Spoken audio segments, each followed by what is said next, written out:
আজ ক্লাস 7-এর ইতিহাসের দ্বিতীয় পর্যায়ক্রমিক পরীক্ষার একটি মডেল প্রশ্ন এখানে আলোচনা করা হবে। প্রথমেই রয়েছে বেমানান শব্দটি খুঁজে বের করো। Iltutmish, Razia, Ibn Battuta, Balban. এটা হবে ইবন বতুতা। খরাস, খাসাম, জিজি, আমির, আমির, তঙ্কা, মোহর, হুন্ডি, জিতল, জিতল, শাহজাহাবাদ, তুগলকাবাদ, কিলরাই, পিথোরা, দৌলতাবাদ, তুগলকবাদ, পান্ডুয়া, বুরহানপুর, চট্টগ্রাম, গৌড়, বুরহানপুর। তারপরেই রয়েছে ক স্তম্ভ সঙ্গে খ স্তম্ভ মেলানো। খলজি বিপ্লব, ইলবারি তুর্কি অভিজাতদের অবসান হয়েছিল। রুমি কৌশল, বাবর, হৌজ হলো জল সংরক্ষণ। দিনেমার হলো মুদ্রা বিনিময়কারী। আর সরাফ হলো ডেনমার্কের অধিবাসী। তারপরে রয়েছে শূন্যস্থান পূরণ করো। ঘরগড়ার যুদ্ধে বাবরের অন্যতম প্রতিদ্বন্দ্বী ছিল নসরাত শাহ ইব্রাহিম লোদি। এটা হবে ইব্রাহিম লোদি। জাহাঙ্গীরের আমলে শিখ গুরু ছিল ও শিখ গুরু অর্জুনকে প্রাণদণ্ড দিয়েছিল। রাজপুত নেতাদের মধ্যে মোগল সম্রাটদের সঙ্গে জোট বাঁধেনি রানা প্রতাপ। আহমেদনগরের প্রধানমন্ত্রী ছিলেন মালিক অম্বর। বিল্লগ্রামের যুদ্ধ হয়েছিল 1540 খ্রিস্টাব্দে। সুলতান হোসেন শাহ ছিলেন একজন শ্রীকৃষ্ণের ভক্ত। তারপরে রয়েছে মোগলরা তৈমুর বংশধর হিসাবে কেন গর্ববোধ করত? কারণ তৈমুরদের মধ্যে একজন দিল্লি জয় করেছিলেন তার জন্য। হুমায়ুনকে এক সময় ভারত ছেড়ে যেতে হয়েছিল কেন? কারণ 1540 সালে বিল্লগ্রামের যুদ্ধে তিনি পরাজিত হয়েছিলেন শের শাহের কাছে, তার জন্য তাকে দিল্লি থেকে পলায়ন করতে হয়েছিল। তারপরে রয়েছে মহেশ দাসের নাম বীরবল কেন হয়েছিল? মহেশ দাসের নাম বীরবল হয়েছিল কারণ আকবরের দরবারের নবরত্নদের মধ্যে একজন ছিলেন বীরবল। তার বুদ্ধির জোরেই তিনি বিখ্যাত হয়েছিলেন, তাই তাকে আকবর তার প্রধানমন্ত্রী পদে নিয়োগ করেছিলেন এবং তাকে একটি উপাধি দিয়েছিলেন যার নাম ছিল বীরবল। পরের প্রশ্ন হলো ঔরঙ্গজেবের আমলে বাংলার সামুদ্রিক বাণিজ্যের উন্নতি হওয়ার কারণ কি ছিল? কারণ এই সময় নৌশক্তি বৃদ্ধি পেয়েছিল। পরের প্রশ্ন জাপ্তি বলতে কি বোঝো? জাপ্তি বলতে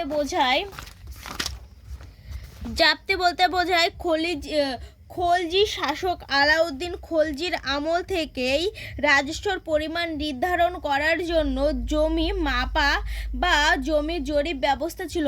আকবরের নতুন করে যে জমি জরিপ করান, জমির জরিপের ভিত্তিতে রাজস্ব নির্ধারণ করা হতো, একে বলা হয় জাপ্তি। তারপরে রয়েছে যে কোনো দুটি প্রশ্নের উত্তর দাও, 2-3 বাক্যে প্রশ্নের উত্তর দাও। দিল্লি সুলতানদের কখন খলিফার অনুমোদন দরকার হতো? যখন তারা নিজেদের সাম্রাজ্য চালানোর জন্য খলিফাদের একটি অনুমোদন পত্র দরকার হতো, তখনই তাদের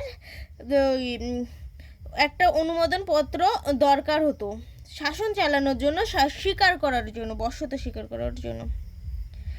সুলতান রাজিয়ার সমর্থক কারা ছিলেন এবং এর কেন বিরোধিতা করেছিলেন? পরের প্রশ্ন হলো সুলতান ইলতুৎমিশের সামনে প্রধান তিনটি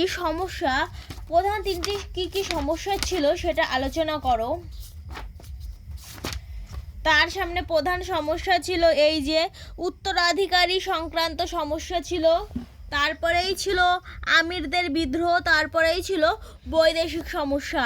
তারপরের প্রশ্নটা রয়েছে মঙ্গল কারা? মঙ্গল বা মুঘল কাদের বলা হতো? মুঘল কারা? এই যে মুঘল, এইটা তোমরা দেখে নেবে, এইটাই মুঘল। পরের প্রশ্নটা রয়েছে পাট্টা ও কবুলিয়াত কি? পাট্টা এবং কবুলিয়াত শের শাহ যদিও এটা চালু করেছিল, পাট্টা আর কবুলিয়াত, এর গুরুত্বটাও তোমরা ভালো করে পড়ে যাবে। পরের প্রশ্ন হলো বাণিজ্যিক চাষ বলতে কি বোঝো? আমরা বাণিজ্যিক উদ্দেশ্যে যে সমস্ত চাষ অর্থাৎ নিজেদের প্রয়োজন মিটিয়েও বাণিজ্য করে বাণিজ্যের জন্য যে ফসলগুলো উৎপাদন করে তাকে বলা হয় বাণিজ্যিক চাষ। তারপরে একটা অথবা প্রশ্ন রয়েছে, হুন্ডি কি? হুন্ডি একটি হলো সাধারণত একটি কাগজের মুদ্রা। এইটা তোমাদের একের জন্য যদি আসে তাহলে তুমি এটা লিখবে, আর আমি যেটা দেখাচ্ছি সেইটা তোমরা দুইয়ের জন্য লিখতে পারো, যেটা খুবই ভালো হবে। হুন্ডি তুর্কি শাসনকালের আমলে সারাফরা এক ধরনের কাগজের মুদ্রা চালু করেছিল। বণিকরা কোনো এক জায়গার সারাফকে টাকা জমা দিয়ে সেই কাগজ কিনত এবং অন্যত্র তা ভাঙিয়ে নিত, একে বলা হয় হুন্ডি। তারপরে রয়েছে আলাউদ্দিন খলজি কিভাবে মঙ্গল আক্রমণ মোকাবিলা করেছিল?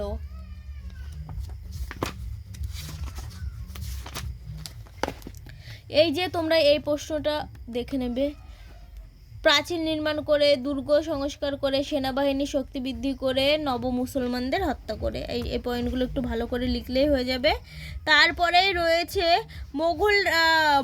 মঙ্গলরা কেন নিজেদের বাদশাহ বা পাতশাহ বলে স্বীকার করতেন, মানে মনে করতেন না?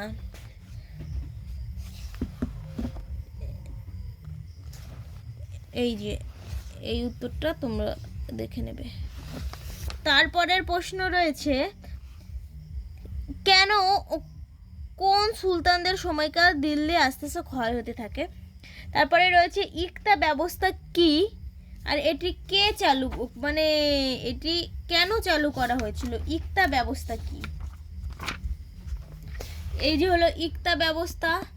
দিল্লির সুলতানদের জয় এবং রাজ্যগুলিকে একটি প্রদেশ হিসাবে ধরা হতো। দুটি প্রদেশকে ইকতা বলা হতো। ইকতাগুলি ছোট আকারের হতো এবং এদের দুই ভাগে ভাগ করা হতো। তারপরে ইকতা চালুর অনেকগুলি কারণ ছিল, তোমাদের যে কোনো একটি কারণ লিখতে হবে। রাজস্ব আদায়, সামরিক বাহিনী পোষণ, বেতনের পরিবর্তন হিসাবে, শান্তি শৃঙ্খলা রক্ষার জন্য ও অতীত ঐতিহ্য রক্ষা করার জন্য। তারপরে রয়েছে সুলহ ইকুল কি? সুলহ ইকুল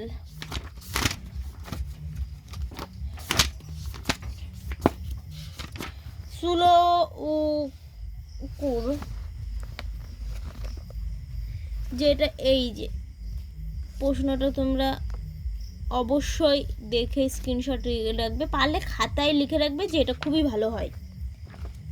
তারপরে রয়েছে তোমাদের 5-এর জন্য তোমাদের পরীক্ষায় দুটো তৈরি করতে হবে। প্রথমে রয়েছে আলাউদ্দিন খলজির বাজার দর নীতি। এটি পশ্চিমবঙ্গের সব স্কুলেই আসবে। এই প্রশ্নটা পশ্চিমবঙ্গের এমন কোনো স্কুল নেই যেটি আসবে না, কারণ এটা খুবই ইম্পর্টেন্ট। এটা তুমি 3-এর জন্য পড়তে পারো, আবার 5-এর জন্যও পড়তে পারো।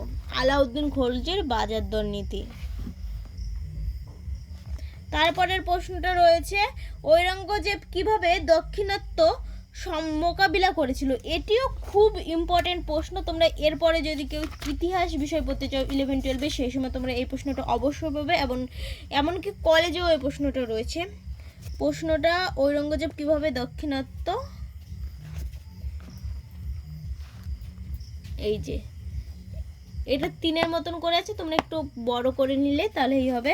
তারপরেটা রয়েছে শেরশাহের শাসন ব্যবস্থা আলোচনা করো। এইটিও খুবই ইম্পর্টেন্ট প্রশ্ন। এই দুটো প্রশ্ন তোমরা পরীক্ষায় তৈরি করে যাবে, তাহলে তোমাদের পরীক্ষায় অবশ্যই একটা কমন আসবে। শেরশাহের শাসন ব্যবস্থা।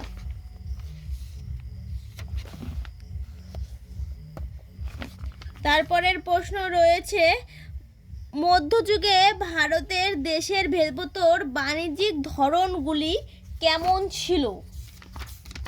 সেটা তোমাদের আলোচনা করতে হবে। মধ্যযুগের বাণিজ্যিক ধরন এই যে দেখে নাও ভালো করে।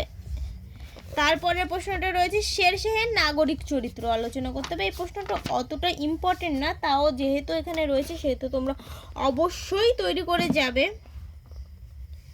শেরশাহের নাগরিক চরিত্র, এই প্রশ্নটা।